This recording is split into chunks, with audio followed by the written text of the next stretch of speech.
Going live? You're live. All right. I want to welcome you to Papa's Place.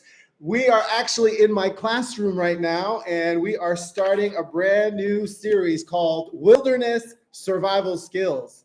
And so I have a lot of stuff that I want to share with you guys. I have the in-house. Give me a what's up in the house. What's up? Yeah, all right. So they're in-house, and they're going to be in the chat as well. We're going to be going over a series of different things on wilderness survival. And so today is just the introduction of it. And I want to just start off on why we should be studying survival skills. Why is this topic important? Why should we be studying survival skills? Well, the first thing, obviously, is if you've seen the country right now, the country is in chaos. And sometimes you're going to you could get into an emergency situation really quick. What if something were to happen and all Hades breaks loose? I don't know about you. I don't want to be in the city when that stuff happens. I want to go out into the country. I want to go out into the wilderness. And so in emergency situations, I want to be out in nature where it's calm and there's not a lot of people around. That's probably one thing. Now, I'm a Christian, and I believe that there's going to come a time where I'm going to have to decide if I'm going to stand for my beliefs, and that's not going to be popular. And so I want to be in a place where I can live such like the pilgrims and go in a place where I could just live off the land if I have to. Sometimes it's just for safety reasons. Sometimes, you're out, you're driving somewhere, and maybe something happens to your car, and if something goes bad with your car, you need to know. If you're going to spend a night somewhere, you need to know how to get a fire going if you can't, if it's cold out or whatever. So there's many different situations why you would want to take this class. There is something that we call the rule of threes. And the rule of threes, it starts with 3 seconds. In an emergency situation, in 3 seconds, you have to have the will to live. And that's something that you're going to have to be, determined in your mind. You want to make sure you want to live. That's 3 seconds. Then you have the rule of threes, 3 minutes. In 3 minutes, you need to make sure you have enough air. Without air in 3 minutes, you're going down. You're going to die. In 3 hours, if you're out in a serious situation, you want to make sure you know how to build a shelter for protection. And so we have 3 seconds, the will to live. 3 minutes, we need to make sure we have air. 3 hours, I want to be able to make a shelter to get me out of the cold or the rain or the snow or whatever thing that we're facing. In 3 days, I better be able to find water and purify that water, because after 3 days, I'm not going to be able to survive without water. After 3 weeks, I need to make sure I can procure food. If that is wild edibles, if it's going and getting some venison, some deer or whatever you need to get, fishing, whatever, I need to make sure I know how to get food out in the wilderness. So quickly, 3 seconds, will to live. 3 minutes, air to breathe. 3 hours, shelter. 3 days, water. 3 weeks, food. And then, you know what? That brings me to 3 months. If I'm out there making it after 3 months, you know what? I'm just going to probably make that my home. And so it all starts with the will that you are going to go out and to do something. All right, so we've gone over why we should study survival skills. We have gone over the rule of threes. Now, the next thing that I want to cover is what we call the stop method. The stop method. Like when you're in a situation, and I'm going to go ahead and give you guys a situation here in a little bit. This method, it's an acronym for stop, and that is just the following. The S for stop is to stop. The T is to think. The O is to observe, and the P is for plan. So I stop, I think, I observe, and I come up with a plan. So here's the scenario. All right, you guys are at Whistler in BC, Canada. And if you've ever gone to Whistler, you know that there's some backcountry.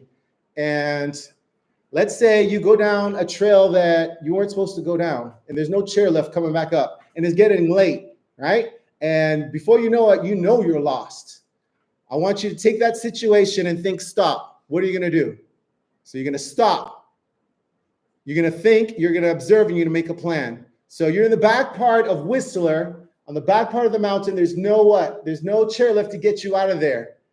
It's getting dark.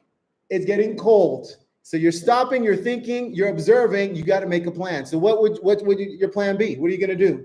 What are you going to do? Right? Some people would just panic. Some people would just be like, oh no, I'm going to die. But a rational person would go ahead and think, observe, go ahead and find the coordinates of where the sun is setting, know that the direction of the lodge would be north from that area, and be able to walk their way up out into that place. And even if you have to make a snow quinzhee or a snow cave and spend the night there until the next morning, then they would be prepared to do that. All right, so that's stop method. Now, the next thing I just quickly want to go over is basic gear. Basic gear that you would need for survival situations. Now, I brought my backpack, which is an Osprey backpack. This thing is awesome. Now, I have this thing full of different things that I want to share with you today. I think the most important thing that you would ever need would be this right here. This is an SC knife, and this is your source of a lot of things that you're going to need out in the bush. You can baton wood with this. You can go ahead and carve feather sticks. You can make all sorts of things that you would need to protect yourself. Having a good knife is essential for being out in the wilderness. Also, with that, I would want some type of hatchet. And so a hatchet is something else that you would need.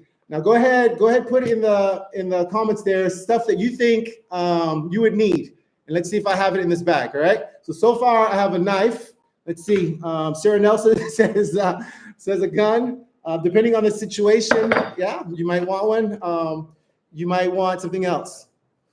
Ron Hall, hey, Ron Hall, it's good to see you. I'm glad you're here, Ron. All right, what else?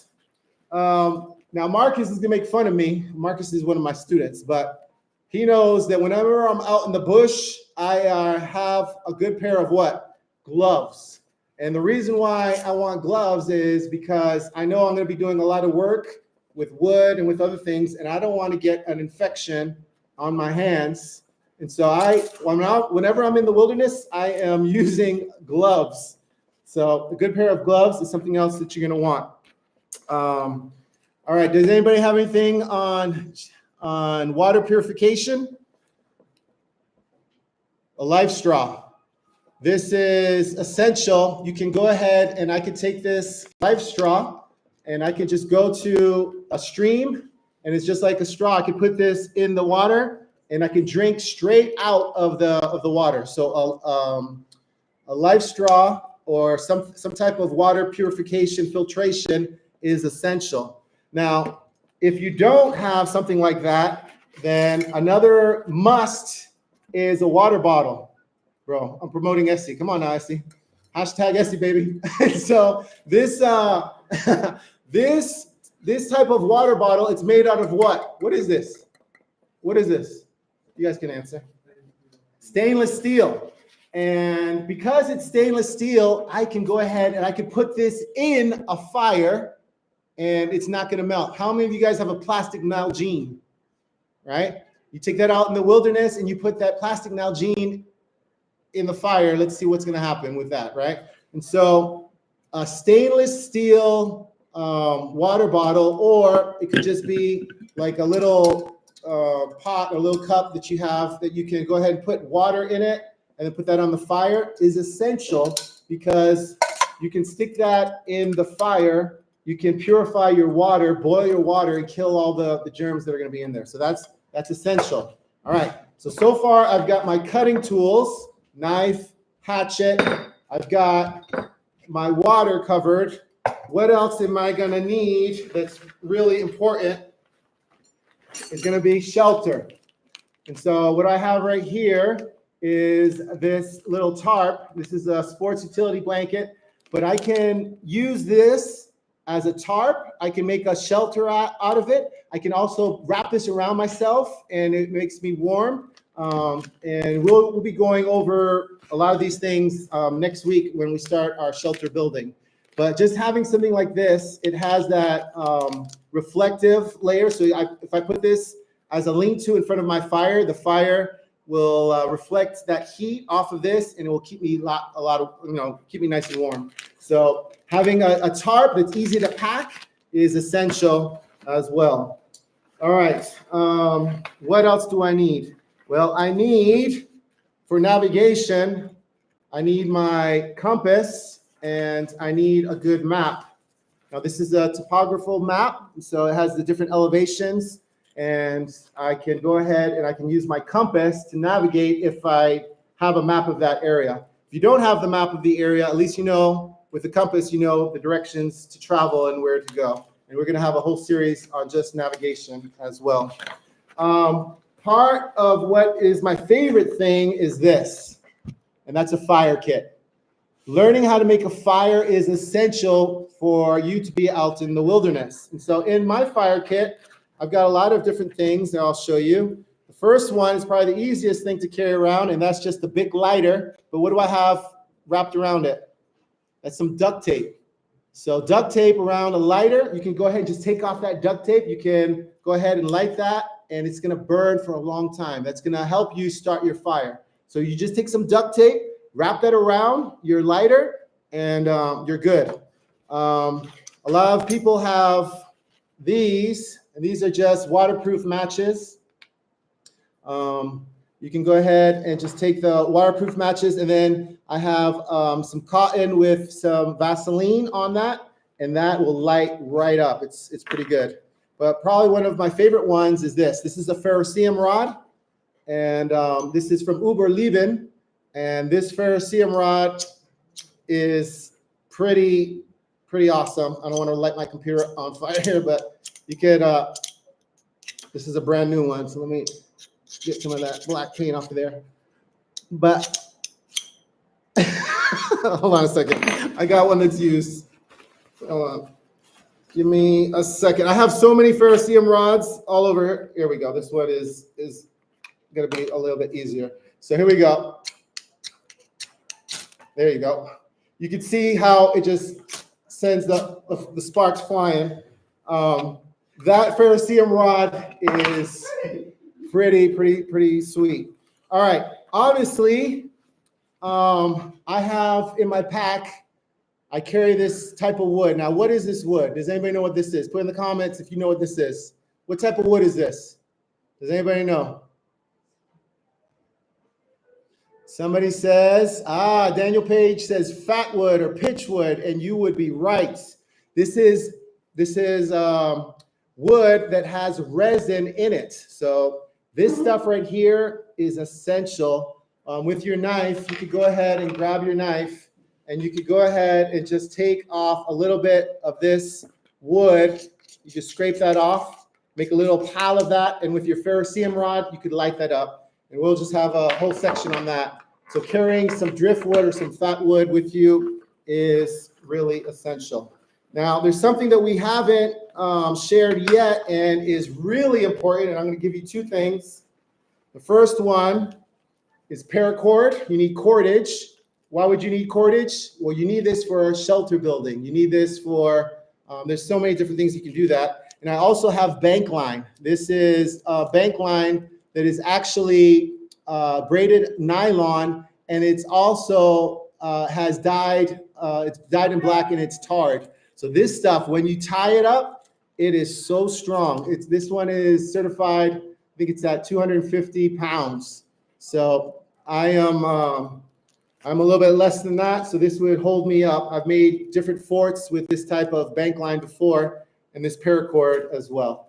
So we've got our cordage, we've got all that. I've got a signaling mirror, and so if you're lost out in the wilderness, you would want something to signal. So you have that signaling mirror. This one also comes with a whistle, and so you could either blow that whistle or you can use the sun to signal. So I've got all that. Also, I have a first aid kit. In that first aid kit, I've got some types of, pain medication, Advil. I've got something that it's really important where we live, and that this right here is a tick remover. So if you have a tick, you can remove a tick with this, which is really important. And so there's so many things that you can add, but You want what's essential for you in that area. Now, what if I am out there and oh yeah, but with that first aid kit, also activated charcoal. This could be a lifesaver. Like if you get a stomach virus, this will help you get rid of the curutaca. If you're Hispanic, you know what curutaca means, all right? Activated charcoal, you definitely want that. All right. Now, sometimes you are going to get to a place where you're going to need to take down some wood. So a good saw is essential for that. Now this saw right here, you can see it's been used pretty good, but I've built so many forts with this saw right here, and having a good saw will help you tremendously when you're out there building your shelter. All right. Digging down deep. Oh, this one's good too. Now this one is something that you can use, like once you get comfortable out there in the wilderness, and you want to start building some furniture to make your stay out there good, well, you can go ahead and use this, and this is what you call an auger. This right here with a dowel, you just put that through there. You can go ahead and using this, you need, I've got something here that will get you into maybe something that is secured, a fence or something that you need to get through. Now, you wouldn't carry this all the time, obviously, but you would probably have this at your camp, and that would be this big boy right here. This big boy right here is going to get you through a fence, wiring. Maybe there's some locks that need to be cut. I don't know, but that big boy is going to get you into places where you need to get into. A lot of stuff here. Obviously, you wouldn't carry all these things. You just need what's essential. You can use a saw band as well. There's other types of saws that you can use. I actually have some fishing equipment here. So this right here is for, you can go ahead and load this up with the fishing gear and then just set that. And this one actually, when a fish bites on this, it will pull it automatically. So it's like an automatic line, which could help you out. And there's so many different things that you can use. But to start off on a basic survival kit, everybody should have a basic survival kit. I've got some more stuff that I'll share here in a second that you could use. Everybody should have a good knife. Now here's a cheap one. This is a Mora. This is a Mora knife.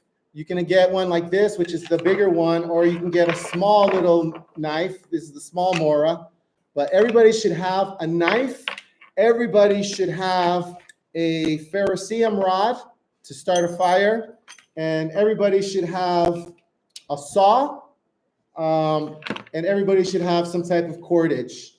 With that, you can go ahead and you can be able to make a lot of the other tools that you would need. And so later on, as this series progresses, we're going to be teaching you how to make a bow drill. We'll be teaching you how to make fires with stuff that you find out there. Like if you have a water bottle and you can find water, you'll be able to make a fire with just a water bottle. Friction fires, we're gonna teach you how to do the bow drill. We're also going to teach you how to do make a fire using some chemicals that you could carry, like potassium and some of that other stuff. All right, so that's it for today. Tune in next time as we will start with our shelter building. And thank you so much for tuning in, and I hope you guys will have an amazing rest of your day. This has been Papa's Place. Go ahead and give us a comment of what you think is important that you should carry in your bag. And until next time, we'll see you next time. God bless you guys. Take care. And all right, we're done. Woo!